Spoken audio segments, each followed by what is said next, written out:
Hello, dear student. So today we are going to discuss about the biological method, role and mechanism of a biocontrol agent and PGPR. So what are the role of a biocontrol agent in disease management and what are the role of a PGPR in plant disease management and how they affect the growth of plants we will discuss in next coming slides.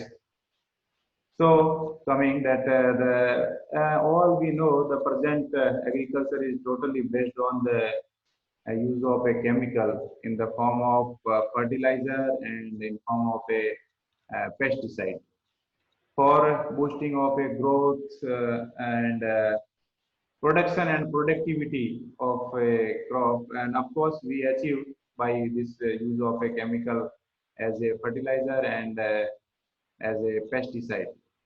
But these all chemicals are creating a problem because they deteriorate the condition of soil, water, and air. And by consuming this uh, chemical used food, because the by using chemical, our food is already loaded with a lot of chemicals, and these chemicals are causing a lot of problems like disease is a cancer. So anyway, by reduce the effect of a chemical, we have to move towards the that organic farming. So organic farming is achieved only or only through use of a biocontrol agents. So what are the biocontrol agents? What are is the biological control, and what are the benefits of this? We will discuss. So it is the alternative method of a disease method management. I already told uh, for using a in organic farming, we should go for a biological method and can be used in where the other method are not applicable. इसको use करना थोड़ा easy है क्योंकि जहाँ दूसरे method अब apply नहीं कर सकते हैं केमिकल्स वगैरह उनके इनको यूज कर सकते हैं act as a selective target organism ये जो है आपके वेरी सिलेक्टिव या वेरी स्पेसिफिक है जिनको कि यूज किया जा सकता है non toxic to human and environment biological method जो है आपका इन्वायरमेंट के लिए इन्वायरमेंट में किसी प्रकार का कोई पॉल्यूशन नहीं करता उसी तरह आपका जो है वो ह्यूमन पे भी किसी प्रकार का कोई इफेक्ट नहीं डालता है सेल्फ सस्टेनिंग क्योंकि biological agent are living things तो ये सेल्फ सस्टेनिंग है इजी एडेप्टेशन है अगर एक बार आपने फील्ड में इंट्रोड्यूस कर दिया तो उसके बाद ये अपने आप जो है मल्टीप्लाई होता रहेगा डाइवर्सिफाई मोड ऑफ एक्शन का जो मोड ऑफ एक्शन है वो आपका जो है डाइवर्सिफाइड है ठीक है बहुत प्रकार के जो है वो बायो एजेंट अवेलेबल है प्लस ये बहुत प्रकार से जो है वो जैसे for antibiosis parasitism cedar for protection plant growth promoting बहुत तरीके से जो है ये काम करेगा reduce the possibility of A inducing resistance और इससे प्लांट के अंदर किसी प्रकार की कोई रेजिस्टेंसी नहीं आती जैसे बात करें अपन केमिकल्स की तो केमिकल्स के अगेंस्ट जो है वो प्लांट में यूवी रेजिस्टेंसी आ जाती है प्लस जो पैथोजन भी उसके अगेंस्ट जो है वो रेजिस्टेंस हो जाता है म्यूटेशन के थ्रू लेकिन बायो कंट्रोल एजेंट में इस प्रकार का कोई केस नहीं है कॉस्ट इफेक्टिव है क्योंकि एक बार अगर आपने फील्ड के अंदर इंट्रोड्यूस कर दिया तो ये मल्टीप्लाई होता रहेगा बार बार जो है आपको यूज करने की जरूरत नहीं है लॉन्ग टर्म इफेक्ट है इसका वही सेम जैसे कि एक बार इंट्रोड्यूस करने के बाद ये लंबे समय तक जो है आपका फील्ड के अंदर चलता रहेगा दूसरा की बात करें अपन बायोलॉजिकल कंट्रोल मैनेजमेंट की तो बायोलॉजिकल कंट्रोल मेजरमेंट जो है आपका मानव पुराने टाइम से भी इसको यूज करते आ रहा है इनकी form of A crop rotation and green manuring green manure और क्रॉप रोटेशन की फॉर्म में जो है इसको यूज करते आ रहा है और एग्रीकल्चर जब से डेवलप हुआ तब से कुछ हिस्ट्री को अगर अपन देखें तो सर्वप्रथम जो है जीएफ वॉन्टॉक जो है first he use the term biological control उसके बाद जो है Sanford in 1926 he reported the potato stalk disease was suppressed by a green manuring जब फील्ड के अंदर ग्रीन मैन्योर या जैसे ग्रीन मैन्योर क्रॉप को अगर दबा दिया जाता है कल्टीवेशन के थ्रू, तो उसमें जो है आपका देखा गया कि उस फील्ड के अंदर जो है वो पोटेटो स्टॉप डिजीज जो है वो कम आ रहा है, मतलब वहाँ एंटागोनिस्टिक इफेक्ट है माइक्रो ऑर्गेनिज्म का, उसकी वजह से पोटेटो जो है वो स्केप डिजीज कम है। तो ये सबसे पहले आपका जो है सैनफोर्ड ने 1926 के अंदर देखा गया। उसके बाद जो है मोस्ट इंपॉर्टेंट जो है वेंडलिंग, ये बहुत बार जो है जीआर वगैरह में पूछा गया है। 1932 he reported the parasitic nature of a trichoderma। ठीक है, अभी जो आपके बायो एजेंट से बात करें तो आपका ट्राइकोडर्मा है, कीटोमियम है। बैक्टीरिया की बात करें तो आपका बेसिलस है, स्यूडोमोनास है। तो इन्होंने सबसे पहले जो है वो ट्राइकोडर्मा की जो है पैरासिटिक नेचर को बताया। उसके बाद एच डी गैरोड जो है is a father of a biocontrol. H D Garrod is a father of a biocontrol, इन्होंने जो है बायो कंट्रोल एजेंट पे बहुत काम किया है। एंड इसी तरह जो है आपका S N Winogradsky is a father of a soil microbiology. इन्होंने जो, क्योंकि अभी अपन आगे देखेंगे पीजीपीआर, तो इन्होंने काफी जो है सॉइल माइक्रोब्स है उनके ऊपर जो है काम किया है। नेक्स्ट अगर अपन बात करें कौन कौन से जो है टर्म्स यूज किए जाते हैं। हाँ, बायोलॉजिकल कंट्रोल क्या है? तो बायोलॉजिकल कंट्रोल क्या है? किसी भी लिविंग थिंग्स को दूसरे लिविंग माइक्रो ऑर्गेनिज्म के थ्रू कंट्रोल करना, मतलब control of a disease bye a living organism, मतलब एक लिविंग ऑर्गेनिज्म को दूसरे लिविंग ऑर्गेनिज्म के थ्रू कंट्रोल करना बायोलॉजिकल कंट्रोल है। तो अगर अलग अलग वैज्ञानिकों ने अलग अलग समय पर अलग अलग जो है वो परिभाषाएं दी। जो मोस्ट जो इम्पोर्टेंट परिभाषा या रिसेंट जो आपकी सामने वो है आपका कुक के अकॉर्डिंग 1987 में जो कुक ने दिया, यूज ऑफ ए नेचुरल और मॉडिफाइड ऑर्गेनिज्म जीन और gene product to reduce the effect of a undesirable organism.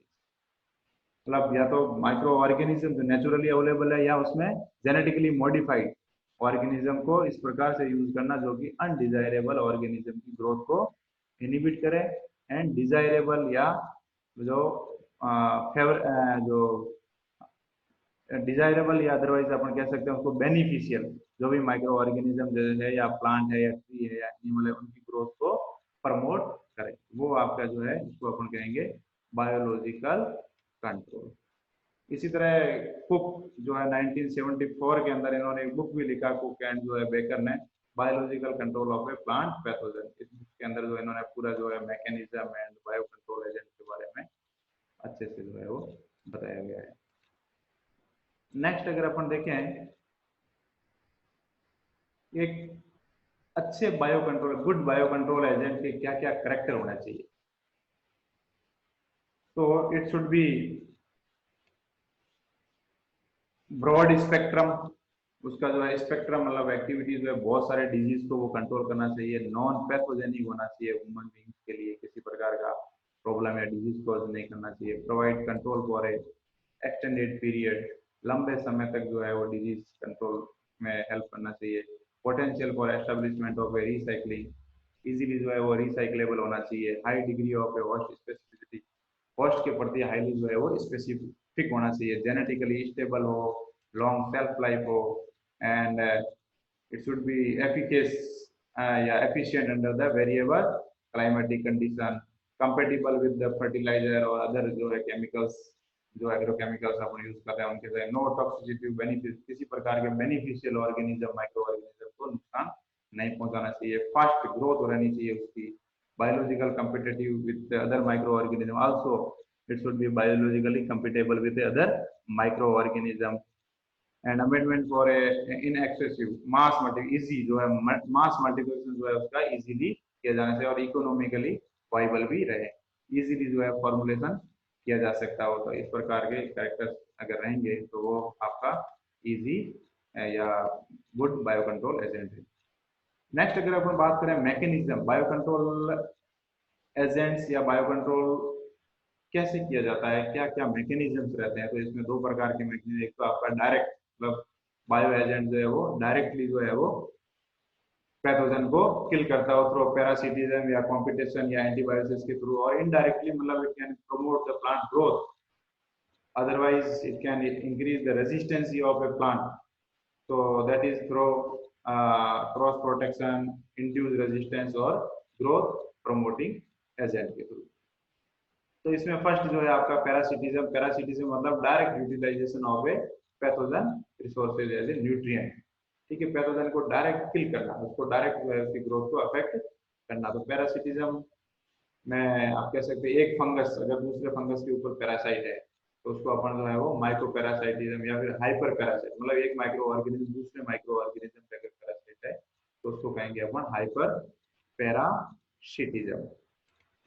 Hyper parasitism. इसी तरह ये क्या है, फंगस फंगस जो है एक फंगस दूसरे फंगस की ग्रोथ को कैसे इनिबिट करता है, तो वो क्या है, या डायरेक्ट पेनिट्रेशन के थ्रू या फिर जो है हाइफा जो है उसको लाइसिस बाय सिक्रेटिंग एंजाइम्स।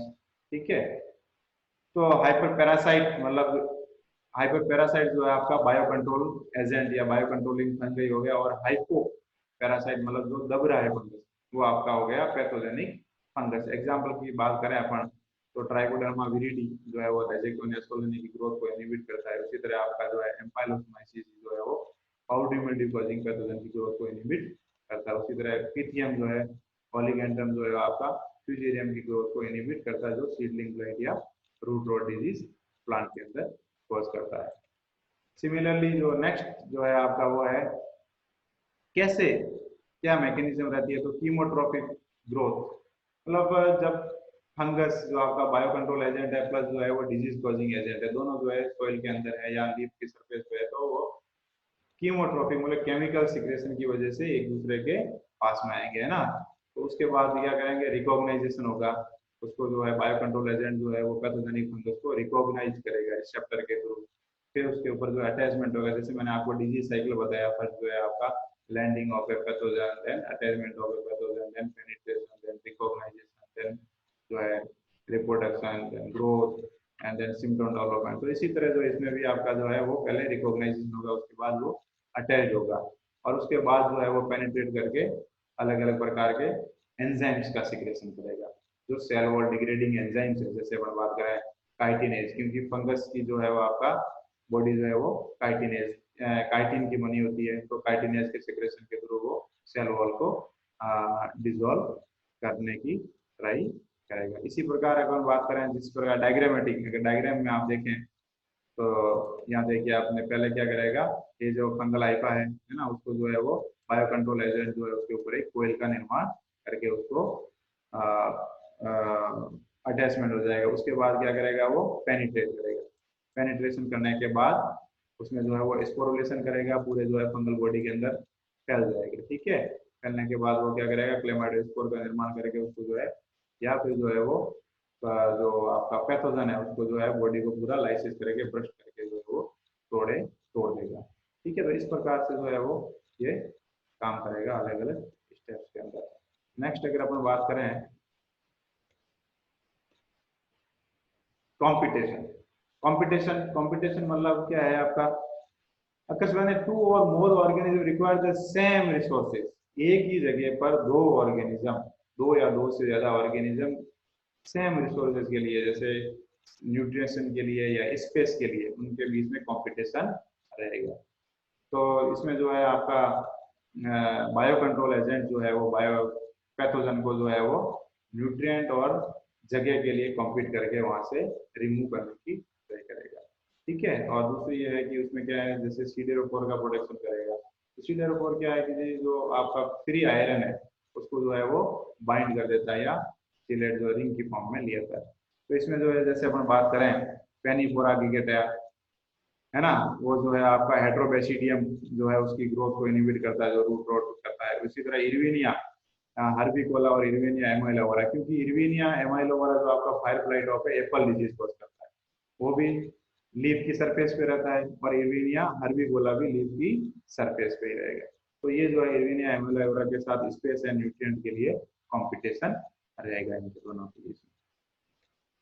दूसरा जो है एंटीबायोसिस। तो इसमें क्या है आपका, एंटीबायोसिस मतलब जो है वो secretion of A low molecule chemicals by one organism that inhibit the growth of another micro organism. तो उसकी वजह से जैसे बहुत सारे आपके बायो एजेंट्स है वो एंटीबायोटिक का सीक्रेट करते हैं, जो कि दूसरा जो पैथोजेनिक ऑर्गेनिज्म है उसकी ग्रोथ को इनहिबिट करेगा। इसमें अगर आप देखें फॉर एग्जांपल ट्राइकोडर्मा स्पीसीज जो है आपका ट्राइकोडर्मीन जो है वो सीक्रेट करता है, जो राइजेक्टोनिया सोलानी वगैरह की ग्रोथ को इनहिबिट करता है। उसी तरह आपका बेसिलस सबटिलिस है वो बल्बिफॉर्मी, वो फ्यूजेरियम जो है वो वुडम की ग्रोथ को इनहिबिट करता है। स्यूडोमोनास फ्लोरोसेंस जो है वो आपका फेनाजिन की ग्रोथ को, फेनाजिन सीक्रेट करता है जो कि टेकोल डिजीज वीट के अंदर जो रहती है उसको पैथोजन को इनहिबिट करे। उसी तरह क्रॉस प्रोटेक्शन, क्रॉस प्रोटेक्शन में क्या है जनरली जो है आपका वायरल डिजीजेज है उनके अगेंस्ट जो है वो यूज किया जाता है। और इसमें क्या है introduction of A mild strength of A virus that can protect the same strength of A severe strength of A same virus.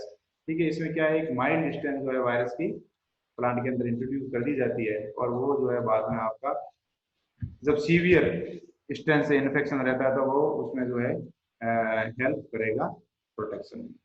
तो इस प्रकार से जो है वो ये ओनली और ओनली जो है वायरल डिजीज में ही काम करता है। आप जैसे mild strength of citrus disease है ना, या फिर जो है पपाया रिंग स्पॉट, ये जो जब भी सीवियर स्ट्रेंथ का अटैक होगा तो उसमें दौरान जो है ये डिजीज कॉज नहीं कर पाएगा।